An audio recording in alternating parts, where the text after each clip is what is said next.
ساری زندگی ایک چیز فکر مند کرتی. آپ طویل عرصے تک پریشان رہی اور ہمیشہ آنکھوں میں آنسو رہتے. آپ کی ایک غلام تھی حضرت اسما رضی اللہ تعالی عنہا. انہوں نے ہاتھ جوڑ کر عرض کیا کہ اماں جان آپ کس وجہ سے پریشان رہتی ہیں؟ میں نے دیکھا ہے کہ اکثریت کے ساتھ آپ بیٹھ کر آنسو بہاتی ہیں، وجہ کیا ہے؟ آپ نے فرمایا مجھے ایک بات پریشان کرتی ہے اور وہ بات یہ ہے کہ ساری زندگی میرا آنچل سورج اور چاند نے بھی نہیں دیکھا. ساری زندگی میں نے پردے کا اہتمام کیا، میرا ایک بار بھی جو ہے وہ سورج نہ دیکھ سکا نہ چاند دیکھ سکا. نہ محرم تو دور کی بات ہے، سورج اور چاند نے بھی میرا آنچل اور میرا ایک بار مبارک بھی نہیں دیکھا. میں پریشان ہوں کہ جب میرا انتقال ہوگا. یہ ہے سیدہ فاطمہ الزہرا، فرماتی ہیں کہ جب میرا انتقال ہوگا مجھے چارپائی پر جو ہے وہ رکھا جائے گا اور چارپائی پر جب لٹایا جاتا ہے تو جنازہ اٹھایا جاتا ہے تو جسم جھلکتا ہے. تو کہا کہ یہ نہ ہو کہ میرا جنازہ اٹھایا جائے اور جسم جھلکے اور کسی نامحرم کی نظر مجھ پر پڑ جائے. فاطمہ الزہرا کی جو غلام تھی قدموں میں ہاتھ رکھ کے قدموں پر ہاتھ رکھ کے عرض کرنے لگی اماں جان میں حبشے کے اندر گئی تھی. حبشے کے اندر لوگ مرنے والی اگر عورت ہو تو 4 سکے لگا کر 4 سوٹیاں لگا کر اوپر کپڑا ڈال دیتے ہیں، یعنی کہ چارپائی کے چاروں پایوں کے اوپر جو ہے وہ سکے لگا کر اوپر کپڑا ڈالتے ہیں تو اس سے پردے کا اہتمام ہو جاتا ہے، جسم جھلکتا نہیں، نظر نہیں آتا. سیدہ نے حضرت اسما کا ماتھا چوم کے کہا کہ میری ساری زندگی کی پریشانی تو نے دور کر دی ہے. یہ فاطمہ الزہرا ہے کہ جن کو دنیا سے جانے کے بعد بھی پردے کا خیال. اور آج مسلمان کی بیٹی، آج کلمہ پڑھنے والی بیٹی اور باپ بھی مسلمان، بھائی مسلمان، شوہر مسلمان، لیکن آج کی بیٹی سوشل میڈیا پر آ کر جو ہے وہ ٹک ٹاک سٹار بننا چاہتی ہے. آج کی مسلمان بیٹی خبروں کے معاملے میں جو ہے وہ ٹی وی چینل پر بیٹھ کر ساری حیا کے پردے پھاڑ کے اور پھر بھی کہتی ہے کہ میں مسلمان ہوں. اللہ کے حبیب علیہ السلام کی شہزادی قیامت تک آنے والی تمام بیٹیوں کو، ماؤں کو، بہنوں کو پردے کے اہتمام کا بتا رہی ہیں کہ میں دنیا سے جانے کے بعد بھی فکر مند ہوں. تم چلتی پھرتی اور زندگی کے اندر اگر پردہ نہ کیا تو قیامت کے دن میرے ساتھ تمہیں نہیں اٹھایا جائے گا، بلکہ جن کی ریس کرتی ہو، جن کی نقل کرتی ہو، انہی کے ساتھ قیامت والے دن خالق کائنات تمہیں اٹھائے گا. اگر ماں اتنی باپردہ ہو، ماں اتنی سعادت مند ہو تو پتر بھی حسین پیدا ہوتے ہیں، پتر بھی امام حسن پیدا ہوتے ہیں. اور اگر ماں اتنی حیا والی ہو، اتنی شرم و حیا کی پیکر ہو، تقوی و پرہیزگاری کی پیکر ہو، سجدوں کی لذت رکھنے والی ہو، ماں فاطمہ الزہرا ہو تو بیٹا بھی کربل کے ریگستان میں نیزے کی نوک پہ چڑھ کے اللہ کا قرآن سناتا ہے. اگر ماں ڈرامے دیکھنے والی ہو، ماں فلمیں دیکھنے والی ہو، ماں گانے گانے والی ہو، گالیاں نکالنے والی، چغلیاں کرنے والی، غیبتیں کرنے والی، شوہر کی جو ہے وہ برائیاں بیان کرنے والی، بے حیا گفتگو کرنے والی ماں ہو تو پھر پتر نمازی بھی نہیں بن سکتا. پتر قرآن کیسے پڑھے گا؟ جس ماں سے درس ملنا تھا، جس باپ سے سیکھنا تھا، باپ بھی بے عمل اور ماں بھی بے عمل تو اولاد آگے سے کوئی بایا سیکھ اسلامی پیدا نہیں ہوگی، اولاد بھی بے عمل ہوگی. ہم یہ شوق رکھتے ہیں کہ ہم نماز نہ پڑھیں لیکن میرا پتر پکا سچا نمازی ہو. ہم تو قرآن دیکھ کر بھی نہ سیکھے، پتر حافظ قرآن ہونا چاہیے. یہ کہاں کا انصاف ہے؟ نہ آپ نے پتر کی قبر میں جانا ہے، اچھی بات ہے حافظ قرآن بنائیں، لیکن خود بھی تو قرآن سیکھنا چاہیے، کیونکہ آپ کی قبر میں بیٹے نے ساتھ داخل نہیں ہونا. جب سینیں رکھ دی جائیں گی تو آخری سین کے وقت آپ کا بیٹا بھی باہر نکل آئے گا اور اس نے بھی مٹی کا گارا بنا کر قبر کا آخری سوراخ بند کر دینا ہے. مٹی ڈال کر چلا جائے گا اور گھر جا کے اپنی بیوی اور بچوں میں مصروف ہو جائے گا. نہ بیٹے نے قبر میں ساتھ جانا ہے نہ بیٹی نے جانا ہے. ان کو اچھی تربیت کریں گے تو صدقہ جاریہ بنیں گے. ہمارے مرنے کے بعد بھی مسجد میں بیٹھ کر اگر میرا اور آپ کا بیٹا تلاوت قرآن کرے گا, سورہ یاسین پڑھے گا, تو قبر کی چار دیواری اور قبر کی اندھیری راتوں کے اندر بھی سورہ یاسین کا نور ہماری قبر تک پہنچا دے گا. لیکن سورہ یاسین سکھائیں گے تو پھر ہمارے بچوں کو, بلکہ باپوں کو نماز جنازہ نہیں آتا, فکر نہیں کوئی نہیں.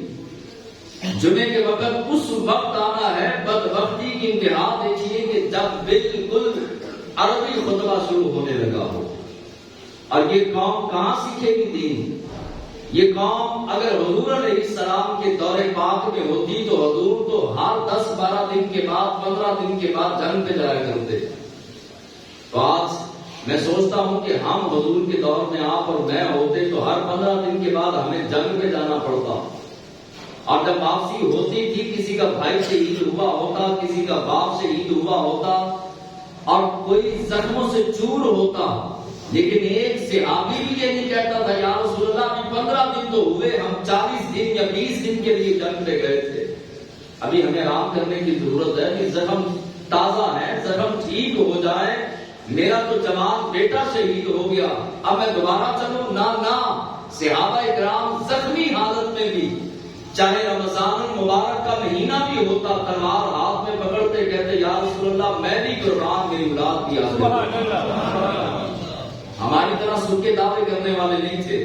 بہرحال خاتون جنت فاطمہ الزہرا, آپ کی زندگی مبارک دیکھیے. آپ مشکیزہ بھی اٹھاتی, پانی بھی بھرتی, گھر کے کام کاج بھی کرتی, شوہر کی خدمت بھی کرتی, بچوں کی تربیت بھی فرماتی, گھر کے اندر جھاڑو بھی لگاتی, آٹا بھی گوندتی, پیڑے بھی کرتی, روٹیاں بھی بناتی, سالن بھی بناتی, گھر کے سارے کام کاج, اور ساری رات مصلی پر اللہ کی عبادت میں مصروف ہو کر فجر کے وقت ہاتھ اٹھا کے سیدہ کائنات فاطمہ الزہرا دعا کرتی ہے, مولا ایک رات اتنی بڑی بنا دے, فاطمہ کا سجدہ تو مکمل ہو جائے. میرا ایک سجدہ مکمل نہیں ہوتا, پروردگار تیری ساری رات ختم ہو جاتی ہے. ایک رات لمبی بنا, اتنی لمبی بنا, اتنی لمبی بنا کہ میرا ایک سجدہ مکمل ہو جائے. یہی ماں جب بچوں کو دودھ پلاتی ہے تو تلاوت قرآن کرتی ہے, بچوں کو کھانا کھلاتی ہیں تو قرآن کی تلاوت کر کے کھلاتی ہیں. پھر وہی بڑے ہو کر یہی بچے, کوئی حسن بنتا ہے, کوئی حسین بنتا ہے. یہ ماں کی تربیت اور باپ کی تربیت کا اثر ہوتا ہے. اور یہ اتنا عالیشان گھرانہ ہے. اور ہم جان کس طرح چھڑاتے ہیں؟ اگر کسی بزرگ کا واقعہ بتایا جائے نا تو شیطانی وسوسہ دیکھیں, کہتے ہیں جناب وہ تو بڑے لوگ تھے, وہ تو سیدہ فاطمہ الزہرا تھی, وہ تو صدیق اکبر تھے, وہ تو فاطمہ الزہرا تھی, وہ تو بلال حبشی تھے, ہم ان کے قدموں کی خاک بھی نہیں ہو سکتے. یعنی جان چھڑانے کے لیے, بچنے کے لیے, حالانکہ ان کا ہر عمل ہمارے لیے نمونہ ہے. اللہ کے حبیب علیہ السلام نے فرمایا کہ میرے اہل بیت اور میرے صحابہ کے نقش قدم پر جو چلتا رہے گا وہ سیدھا جنت کی راہوں میں ہے, اور جو ان کا راستہ چھوڑ دے گا وہ سیدھا جہنم کے راستوں پر ہے.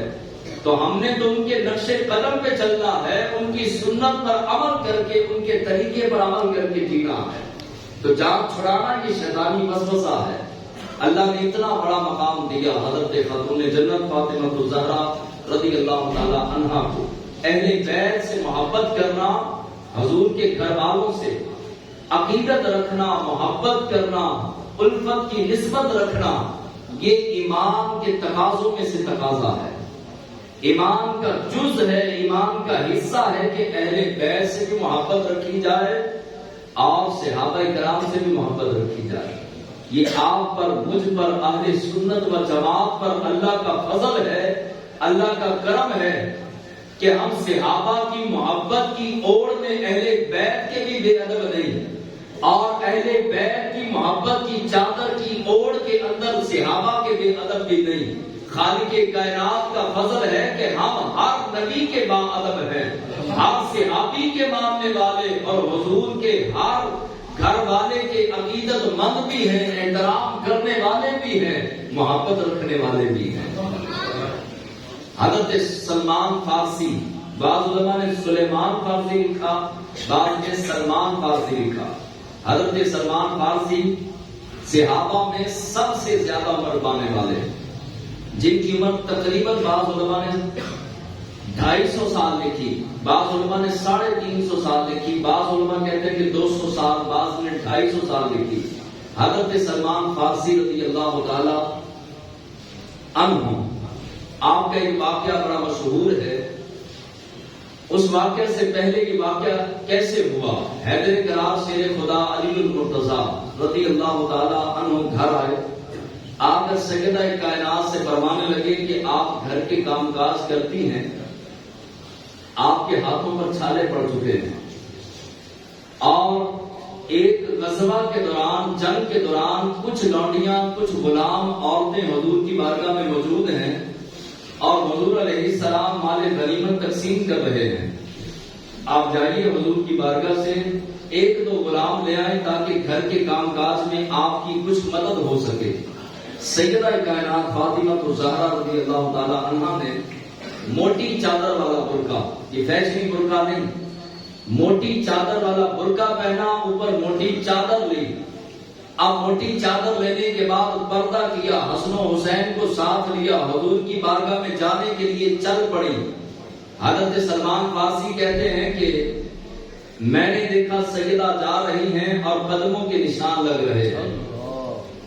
اب میں نے جو ہے وہ جلدی سے آگے بڑھ کے ہاتھوں سے سیدہ کے قدموں کے نشانوں کو مٹانا چاہا، مگر ایمان کی غیرت نے، ادب نے، احترام نے، تعظیم نے، تکریم نے، مودت نے گوارا نہ کیا۔ میں نے کہا سلمان کہاں تیرے ہاتھ، کہاں سیدہ کے قدموں کے نشان؟ میں نے ہاتھ پیچھے کر لیا۔ اس کے بعد میں اپنی چٹی پگڑی کے ساتھ سیدہ کے قدموں کے نشانوں کو مٹانا چاہ رہا تھا کہ میں سیدہ فاطمہ الزہرا رضی اللہ تعالی عنہا کے قدموں کے نشانوں کو مٹاؤں۔ پھر دل کے اندر خیال آیا سلمان کہاں تیری پگڑی، کہاں سیدہ کائنات سیدہ فاطمہ الزہرا شہزادی کونین کے قدموں کے نشان، اور پگڑی بھی پیچھے کر لی۔ پھر علماء فرماتے ہیں کہ حضرت سلمان صحابی رسول جن کی آمد پر مدینے کے تاجدار بھی کھڑے ہو جایا کرتے، وہ حضرت سلمان فارسی رضی اللہ تعالی عنہ، آپ نے اپنی چٹی داڑھی کے ساتھ قدموں کے نشانوں کو مٹانا شروع کر دیا۔ نشان مٹاتے جا رہے ہیں، چلتے جا رہے ہیں، نشان مٹاتے جا رہے ہیں، چلتے جا رہے ہیں۔ اب حضور علیہ السلام کی مسجد مبارکہ قریب آئی تو حضور نے دور سے دیکھ کر صحابہ سے فرمایا صحابہ جی یا رسول اللہ، فرمایا سلمان کیا کر رہا ہے؟ جاؤ جا کے سلمان کو بلا کے لاؤ۔ حضرت سلمان فارسی رضی اللہ تعالیٰ عنہ کو بلایا گیا۔ فرمایا سلمان کے زمین پر داڑھی کیوں رگڑ رہے ہو؟ ہاتھ باندھ کے عرض کیا فداک ابی و امی و قلبی و نفسی یا رسول اللہ، آقا میرے ماں باپ بھی آپ پر قربان، میری جان بھی قربان۔ یا رسول اللہ سیدہ گھر سے چلی اور میں ان کے قدموں کے نشانوں کو ہاتھ سے مٹانے لگا، مگر میری غیرت نے گوارا نہ کیا۔ میں اپنی چٹی پگڑی سے مٹانے لگا، غیرت نے گوارا نہ کیا۔ اس کے بعد میں نے سیدہ کے قدموں کے نشانوں کو چٹی داڑھی سے مٹانا شروع کیا تاکہ کسی نامحرم مرد کی سیدہ کے قدموں کے نشانوں پہ نظر نہ پڑے۔ حضور علیہ السلام کھڑے ہوئے، ایسے ہاتھ پھیلائے، ہاتھ پھیلا کے سینے کے ساتھ لگایا اور فرمایا سلمان فارسی آج کے بعد تو میری اہل بیت کے اندر شامل ہے۔ یہ گولڈ میڈل تھا، یہ بہت بڑا گولڈ میڈل جو کہ صحابہ کرام میں اور کسی کو نہ ملا۔ حضرت سلمان فارسی کو یہ گولڈ میڈل ملا اور فرمایا کہ آج کے بعد تو میری اہل بیت کے اندر شامل ہے۔ یہ ادب ہے، یہ احترام ہے۔ اور آج اگر کوئی پیر صاحب کے ہاتھ چوم لے تو یہ نکارا لوگ اس پر فتوے لگانا شروع کر دیتے ہیں کہ کہاں لکھا ہے۔ آج کسی ولی کے دربار شریف پر بوسہ لے لیا جائے تو یہی نکارا لوگ فتوے لگانا شروع کر دیتے ہیں. بتاؤ کس کتاب میں لکھا تھا؟ قرآن کی پورے قرآن کی الحمد سے لے کر والناس تک ایک آیت بھی نہیں دکھا سکتے کہ ایک آیت کے اندر بھی یہ موجود ہو کہ سیدہ چلیں اور چلنے کے قدموں کے نشانوں کو داڑھیوں سے مٹایا جائے. کہیں نہیں لکھا. لہذا خادم حسین رضوی صاحب کہتے تھے کہ عشق فیصلے کرنے میں خود بڑا دلیر ہو. سبحان اللہ. عشق ہو تو فتووں کی ضرورت نہیں پڑتی، اور اگر سینہ عشق سے خالی ہو تو زندگی ویران اور برباد ہوا کرتی ہے، اور ایسا بندہ منزل تک نہیں پہنچ سکتا، راستے میں ہی بھٹک کر جہنم کے راستے کا مسافر بن جاتا ہے. وہ سینہ برباد ہے جس سینے کے اندر محبت، مودت اور اس کے مصطفیٰ نہ ہو، اور حضور کی نسبت کا احترام نہ ہو، تعظیم نہ ہو، تقریب نہ ہو. ایسا سینہ بنجر زمین کی طرح ہے. خالق کائنات نے جس سینے میں محبت رسول ڈالی ہے وہ سینہ اعلیٰ بختوں والوں کا ہے، اعلیٰ نصیب والوں کا ہے. کسی کتاب میں نہیں لکھا تھا. نہ سلمان فارسی نے جا کے حضور سے پوچھا یا رسول اللہ بتائیے کہ سیدہ چل رہی ہیں، آپ فتویٰ کیا فرماتے ہیں کہ سیدہ کے قدموں کے نشانوں کو چٹی داڑھی سے مٹانا چاہیے کہ نہیں مٹانا چاہیے؟ شریعت کیا کہتی ہے؟ قرآن کیا کہتا ہے؟ آج انگوٹھے چومنے والے جن کا باپ بھی انگوٹھے چومتا تھا یا رسول اللہ کہنے والے، ولیوں کو ماننے والے، صحابہ کو ماننے والے، اہل بیت کو ماننے والے، وہ بھی پوچھتے ہیں یہ انگوٹھا چومنا جائز ہے کہ نہیں جائز؟